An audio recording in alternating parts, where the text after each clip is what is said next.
And good Friday afternoon, just after 3 p.m. here on Friday, May 14th. Ryan Belmore here, owner and publisher of WhatsUpNewp, and Mr. Frank Prosnitz joins me. Hey, Frank, how's it going? Pretty good, Ryan. How are you doing? I'm doing all right. We have a very special guest joining us here on this beautiful Friday. We do, but you know what you might want to do first is for anybody who had missed the governor's press conference today, maybe a real short update for folks. Yeah, so just happened within the last couple of minutes. Governor Dan McKee announced that Rhode Island will follow CDC guidelines. That is, fully vaccinated people no longer need to wear masks in most scenarios. Rhode Island will begin following those guidelines beginning this Tuesday, May 18th. And you can get a full, you still need to wear them in certain scenarios, such as hospitals, in prisons, and whatever business chooses that they want you to wear it. So May 18th, Rhode Island will lift the mask guidance. And then Governor McKee also announced— Ryan, that's for vaccinated people, correct? Fully vaccinated people, which a fully vaccinated person is 2 weeks from your last shot. And then he also announced that the guidelines that were expected or scheduled to lift on May 28th, which pretty much opens Rhode Island up to 100% capacity in many cases, will be lifted 1 week earlier. So instead of Friday, May 28th, they'll be lifted next Friday, a week from today, Friday, May 21st. And we have that full story up on WhatsUpNewp.com now. That's great. That's great. I thought it'd be important for people to hear that. Well, we have a special guest indeed coming up, Melanie Chartoff. She is the author of a new book, Odd Woman Out: Essays and Stories, and this is based on a long career in on stage, in the movies, on television, shows like Friday, which was an attempt to, in 1980-82, similar to Saturday Night Live. She's been on Seinfeld, on Newhart, Rugrats, lots of different things, and with lots of different performers, and lots of things she can share about her career, about her life. And she grew up in New Haven. And this is all in advance of an event on May 20th at 7 p.m. via Zoom. And we'll either try to get you that link, or I'm going to invite people to email me, and I'll forward that to them. But Melanie, hello. Hello. Thank you for having me. It's good to have you. You are in a rare appearance on the East Coast. You're normally in California. Yes, and I'm visiting Asheville, North Carolina, dear friend here, and I'm enjoying the South, enjoying my grits. There you go. There you go. Well, we don't. Somebody must have grits in Rhode Island somewhere. I'm not sure where. So you have an event coming up on May 20th, and it's really, we're going to talk about your book, and people will have an opportunity to actually ask you questions as well. Book is Odd Woman Out: Essays and Stories. Series. It's actually called Exposure and Essays and Stories. Oh, okay. Before we talk about the book, because the book is based upon your life experiences, you were born in New Haven, I believe, and went to Adelphi. Mm-hmm. How did you get into acting and comedy? Well, I think it was a defense in our household. My parents didn't have a great marriage, and there was a lot of Holocaust hangovers, shall I say. So my sister and I became clownish very young to try to distract and become decoys and cheer everybody up. And it worked really well, and it became a habit. I didn't know what form it would be in for me. I was writing plays when I was in the 4th grade and getting them on in school. And then I went to see a play at the Long Wharf Theater in New Haven when I was very young. And one of the cast members walked through the audience and touched my cheek during the show. And I felt like I had just gone onto the stage into this alternate reality with him. And I made the decision right there that I was going to create this kind of magic for other people. And I've been fortunate enough to make a living doing that for 50 years. How did you progress to your first role? And I think that was was that a soap opera? I think your first role on TV. Well, I had many roles in theater and summer stock, every musical from Little Mary Sunshine to Cabaret. I had the leads in those. But I think my first AFTRA union role was on Search for Tomorrow. And then I was on All My Children and One Life to Live. And I was a union actress then. I started doing commercials, and I started getting flown out to Los Angeles between theater jobs to be on television shows like Wonder Woman and Tony Randall's show. And I was just in my early 20s at the time. And I flew back and forth for a while doing some theater, doing some television. And I started making a lot more money in Los Angeles. I'm sorry to say I got bought, but I still did theater in Los Angeles too. So I talk about this. I've looked through the list of films and TV shows you've been on. It seems almost endless, and a lot of them. Fridays, of course, was a big one. You've that was like 54 episodes. There was what else did I see here? You Parker Lewis Can't Lose was another big one for you. Yes, I was on that for 3 years, and we did about 76 episodes. It was really a wonderful show. I think it was one of my favorite roles because I got to be a fire-breathing villainess. I got to be the principal of this nutty high school. And I ran it like I was Eva Perón in some South American country. So there are a lot of YouTubes from Parker Lewis online. And that was one of my most exciting roles ever. And then, of course, we can't miss out on Rugrats. Well, yes, I played Dee Dee Pickles, who talked like this, and she was the mother of the Rugrats. And I also played her mother, Minka, who narrated the Hanukkah special and the Passover special, and she was a wonderful old Russian Jewish character. When you take a look at all the roles you have done, maybe your top 2 or 3 that are most memorable to you? Well, as I just said, the principal on Parker Lewis was wonderful. And I also played a demented little girl on Fridays opposite Michael Richards. They would put us in a sandbox and have us improvise and create these brother-sister battles where we were little children who saw the backyard through 2 different skews. He saw it as a battleground for his toy soldiers, and I saw it as a picnic ground for my Barbie and Ken dolls to sneak away and have romantic interludes. So he would bite off my Barbie's head. He would set fire to Ken. I mean, it was a real conflict of wills. And my other favorite role was in a musical called March of the Falsettos, where I played a woman having a nervous breakdown and singing right through it when she finds out her husband is sleeping with his best friend, who is a man. What kinds of things are you doing now? Well, I've been doing a Zoom play, it's a web series, and it's called Corona Dialogues. And I do it opposite a wonderful young actress named Kate Orsini. Bonnie Hunt is also on the show, as is Tova Feldshuh. And we play various women that are passing through this young woman's life. And it's on YouTube. It's running now.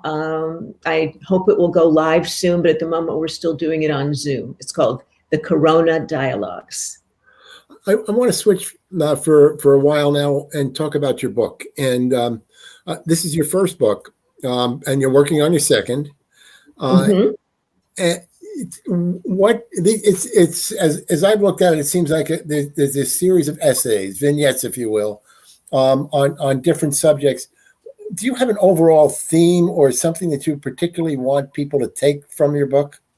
Well, yeah, the reason I put the book together is because I didn't marry for the first time until I was in my 60s. And whenever I told young women that I was engaged to be married in my senior years, they would say, "You give me hope." So the 35 essays in the book have a chronological, cathartic storyline beneath. I was searching for love, trying to learn to love myself, but I was a fictitious character until I was in my 50s. I didn't really get to know myself as a person outside of the roles I was playing as an actor. So it's about how I was career-driven and persona disguised until I had therapy. And as soon as I was in therapy longer than I had lived with my mother, which was about 16 years, I began to really fall in love with myself. And I could have walked into the sunset in my 50s, but fortunately, I met a wonderful man, and we're now happily married, and I have stepkids. So the book has a romantic conclusion, a happy ending, but there's some hilarious and heartbreakingly wild stories all the way through until that happy ending. I thought what you just mentioned was rather interesting, that you really didn't discover yourself until you were in your 50s. Playing all these right, because I was so good at playing characters. Yeah, and Yeah, so you I was get so lost in those characters? You get lost in those characters? Do you become those characters? Well, in real life, I was not myself. I was playing a persona that had been created on Fridays for me. I played the newscaster, just much like Jane Curtin on Saturday Night Live. And I realized that persona, who was kind of a professional woman trying to hold it together, a kind of anxious professional woman, served me really well on talk shows. So I became that character in real life. She always had a bon mot, and she was always intelligent and fast on her feet. I became that person because she had her name, Melanie Chartoff, across the screen, and that's who everyone assumed I was anyway. So I just played that character to the hilt. And then my real self began to leak through in my 50s, where I could let that persona down a bit more, let my vulnerability show, and I became a better human being as a result of that. Who's your primary audience for this book? Well, it's people who are single, I believe, who have given up hope on having a relationship with themselves or anyone else. And I'm attracting people of all ages, a lot of young career women who haven't made space in their hearts for love. Mature men and women are writing me rave reviews on Amazon. So I've been kind of astonished at the mixed bag of audience members that I have. Also have a big fan base of young men, and they are reading the book and introducing themselves to the female gaze, maybe for the first time. You know, we've all been reading, Frank, books and literature and watching movies from the male gaze for hundreds of years. And now the female gaze is really coming to the fore. Women got to know themselves by reading men's books about our bodies and our feelings. And in my book, I talk about men's bodies and from our point of view. So my audience is mixed, and I'd say mostly people in their 40s and over. Are there overriding lessons or from your life, the lessons that people can take out of the book and out of the life you've lived that might be able to help them no matter what their age? Yeah, it's never too late to learn to love yourself and somebody else. That's the message I hope to impart. You know, I gave up on myself so many times. I thought it's hopeless for me. I'll never have someone to love or be someone to love, but it worked out for me. I had to make a lot of mistakes first and learned a lot from all of those mistakes. I describe a lot of them in the book. Several chapters are devoted to the bad choices, and a lot of people will see them coming in the book and say, no, don't let that guy live with you, or don't let that person come any closer, or there are just a lot of hilarious incidents. I had a boyfriend who was a stand-up comic, and I was performing an audition on stage at the Improv Club in New York for a man named George Slaughter, who was creating the second Laugh-In, the second version of Laugh-In. And he was looking for a Goldie Hawn, Judy Carn kind of character. And so I had a song and dance act that I had put together, comedy songs that I had written. And my boyfriend was so stoned that he came up and tried to take over my act during the evening on this precious night, this most significant of nights. And I had to pretend, he had set this up, and went off in a huff. And so when George Slaughter met me in the bar, he said, "You're very talented." I said, "Well, thank you very much." He said, "Classically trained?" I said, "Yes, opera, ballet, improv." He said, "Is that your boyfriend?" I said, "Yes." He said, "Can I give you some professional advice?" And I said, "Yes." And he said, "Get rid of him."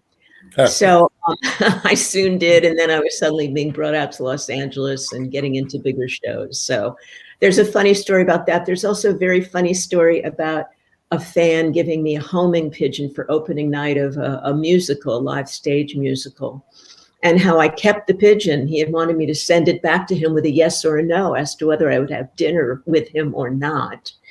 And I waited 5 weeks because I really loved the reality of having, a farm animal in my dressing room. And then after a while, I realized I need to send back a no. So I put a no on the pigeon's leg, and I opened my dressing room window and I cast her up into the sky. And she tried to soar aloft. Her wing spread was wonderful. You know, she looked so powerful. And then she just gave up and plummeted right into the parking lot, splat. So I had to call the guy and tell him I had accidentally killed his prized pigeon. And he said, well, what was your answer? Will you have dinner with me when I come to the show in a few weeks? And I said, yes, I will. And I will treat you to dinner. And so he came, and we had to sit through a very difficult, awkward dinner because I knew he wasn't the one. I knew anybody that goes through that kind of extreme for courtship generally isn't a very desirable person. Desirable men never work that hard and send that many gifts. So anyway, I talk about bad experiences like that, and they're Black comic experiences, funny experiences in retrospect. And I think you'll read the book from my retrospective point of view. I'm past that, so I could look at it with a good sense of humor. Do you also talk about some of the people with whom you've worked? I do. I talk a lot about the people with whom I've worked. Some examples.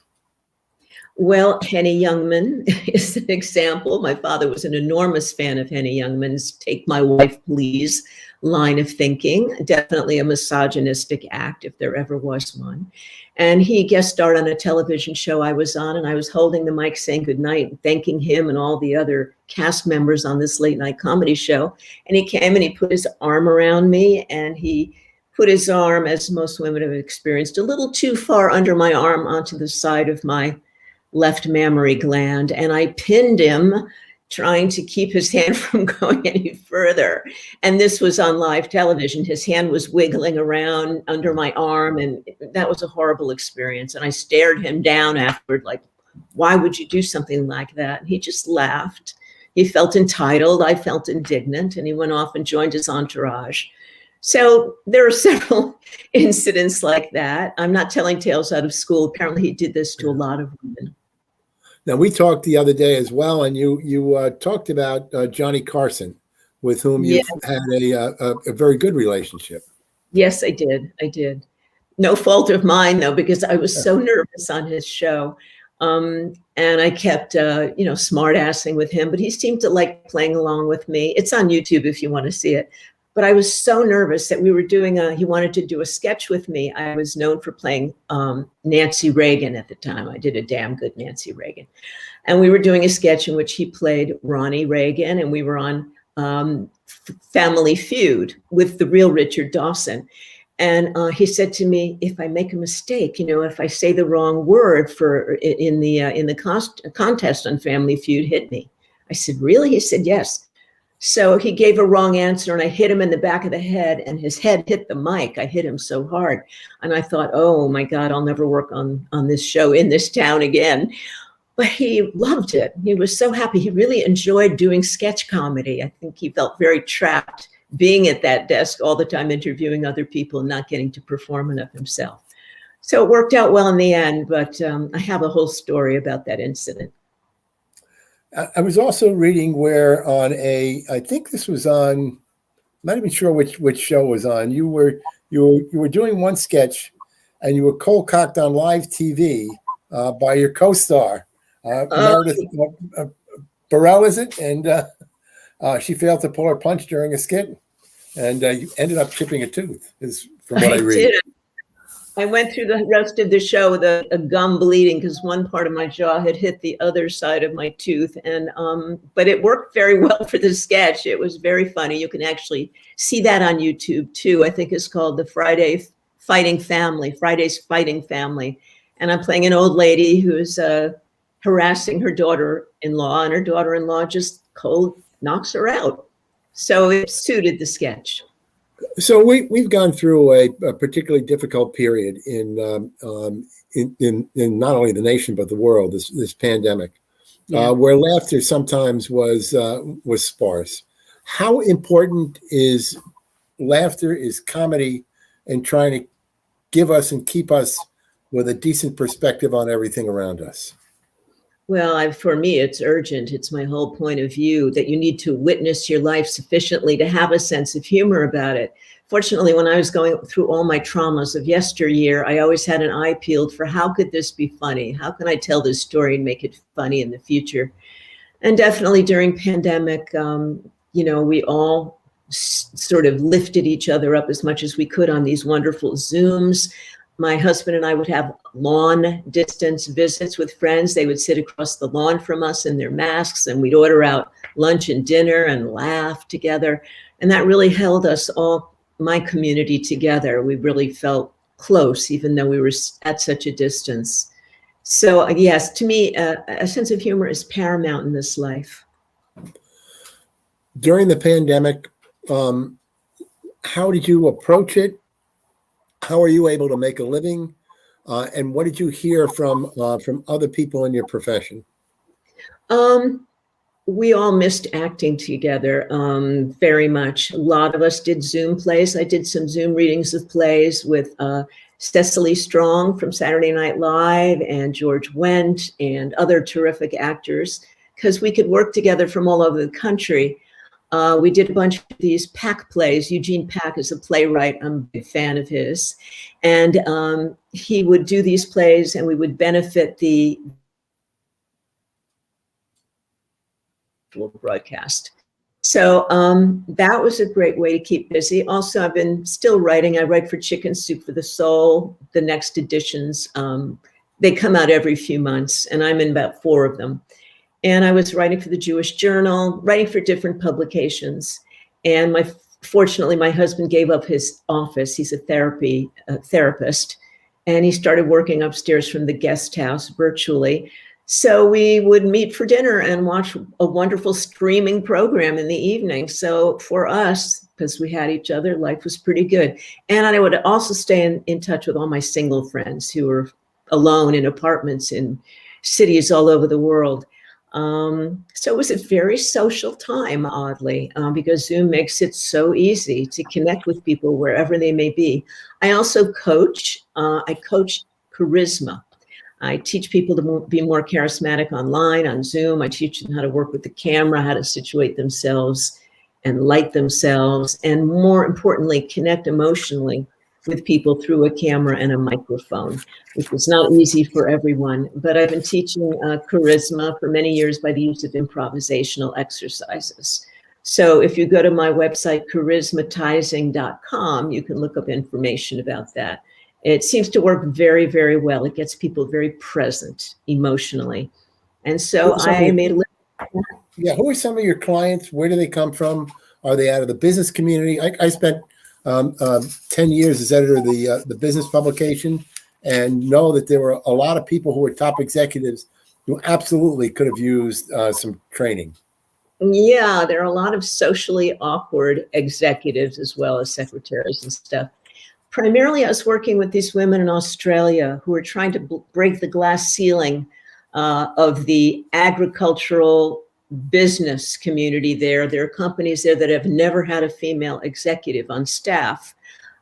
So I was working with a woman in Melbourne and another in Sydney and a couple of other women in Philadelphia on breaking through the glass ceiling inside themselves, that is in collaboration with the patriarchy that hasn't felt its entitlement, that smiles too nicely, is often too available, that doesn't assert itself. So I was working with non-actor people. I was also working with a young actor in Atlanta, Georgia, who wants to do animation voice work. So we've worked together the whole year. He came a long way. I was working with an actor in China that wanted to understand Stella Adler's approach to acting. I was an ardent student of Stella Adler in New York in my youth. So I was teaching him her approach. And it's been a very busy pandemic for me. I was pretty fortunate. I think I kind of came into my own as a writer, also having no way to go out and run around town and be in plays. Being home, not driving, not interfacing was healthy for me. And it also was healthy psychically for my writing. And my belief during this whole thing is that those people and those businesses that were going to survive this were going to be those that were going to be most imaginative and took advantage of the things that they had and really discovered themselves a little bit and how to be able to use that to their advantage. I wanted to ask you about your charitable work. There are a couple of things that that I saw that really came to mind. Your work with children's cancer research, and your work with the homeless.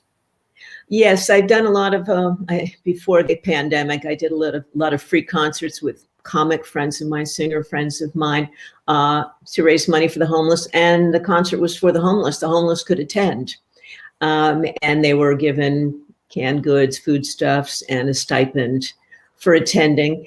And in recent years, I've kind of got undercover. I wanted to be more hands-on involved in charity work, not just the serving of food at Thanksgiving at the shelters downtown Los Angeles, but I got involved with this woman's mentoring organization that puts single, childless women in connection with at-risk inner city girls. And we mentored them. And I started mentoring a young woman named Angelica de Los Angeles when she was 11 years old. Helped her fill out the paperwork because her parents did not speak English, to get into college, to get a grant, to get a scholarship. I was there at her high school graduation, her college graduation. I was there at her marriage a few years ago. And now I'm her child's godgrandmother. She asked me if I would be her child's godgrandmother, which is great for me because I don't have children and I don't have grandchildren yet.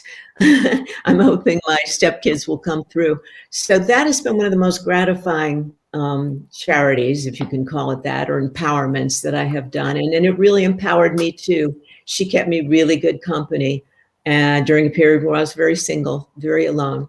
And I still thank her today. And now I have little Julie to hold in my lap. So I'm very happy about that. Excellent. Tell us a little bit about a little more what people can expect on May 20th from your Zoom appearance. Well, I'll be reading some of the funnier chapters from the book. Some of the funnier chapters about dating online when you're a little older. Some of the funniest chapters about my first Broadway show that bombed. I played opposite Raul Julia, though, so that was the upside. I had my first onstage grown-up love scene with Raul Julia. I'll talk about what it's like to be on a hit television show and suddenly become a celebrity like within a week, and what that is like and how it changes your whole attitude. You have so much incoming attention and you cannot possibly reciprocate it with outgoing attention, and how people get mad. I'll talk about some of the extraordinary lengths to which fans went besides homing pigeons. There's some very funny stories I'll be reading on the 20th, and I'll be taking questions like yours if anybody wants to ask me any. It'll be very entertaining. So it's a very happy show. Real important is, how can people get your book? Oh, well, they can just go on Amazon.com or BarnesandNoble.com, or go to my website, MelanieChartoff.com, and click the link for Odd Woman Out, Exposure and Essays. Sorry, I don't have a copy with me. I'm in a trench coat about to flash on the cover. I don't ever flash, but in the book, I expose myself a great deal. So Amazon.com, it's a 5-star hit. So far, I'm getting rave reviews from men and women, so I'm really gratified. And Frank, I've linked to the book as well as to the event that people can RSVP to in the story that is on the front page of WhatsUpNewp.com now. If they click on it, they can watch this conversation. If they missed any portion of it, they can share it with their friends. They can also find the link for the book. They can also find the link for the event on the 20th. Well, that's great. That's great. Great. Thank you, guys. I really appreciate it. We've there's so much more that we can talk about, but people can learn a lot more when they attend the event on the 20th. This has been delightful. I enjoyed reading about your career. I enjoyed reading about. I love to see people who do charitable work. I have one last question, and this is I used to be heavily involved with the theater, and one of the first show we put on, we all volunteers renovated this theater, and we had, actually, even before we started the work, one of our volunteers came to us and said, I can get these 2 soap opera actors to come up and do a benefit, a performance of Love Letters. And wonderful. We set a date. We went crazy trying to get this thing up and running. And it was an incredible opening night. And I would presume you know the 2 actors, Victoria Wyndham, and Charles Keating. Oh, well, Charles Keating, I know. I was in a mini-series called Fresno with him and Carol Burnett. He's very Okay. distinguished, very handsome. I have an autographed picture from Charles that told me I did I can't really use all the words, but he's a very funny guy. So and very talented. The play Love Letters, if people haven't seen it, is a delightful play. If done well, an incredible play. Oh, Melanie, thank you so much for being with us today. Thank you. All right, and we thank Melanie for her time. Again, if you want more information on Melanie's book, as well as an evening with Melanie Chartoff, which will happen virtually on May 20th, which is next Thursday at 7 p.m., you can find all that information as well as this video, the entire video, on WhatsUpNewp.com now, and you can share with your friends as well as anybody who will enjoy the event, will enjoy the book, will enjoy this video, whatever they might enjoy, Mr. Brosnitz. You got it, and they can do it not wearing a mask. And they if they've can. been vaccinated. That's it. All right, Mr. Brosnitz. Well, thank you very much for bringing this conversation to us, and we will do it again soon. Very good. On behalf of Frank Brosnitz, as well as myself and all of us here at What's Up Noop, I want to thank Melanie Chartoff for joining us today. WhatsUpNewp.com for the very latest. Thank you.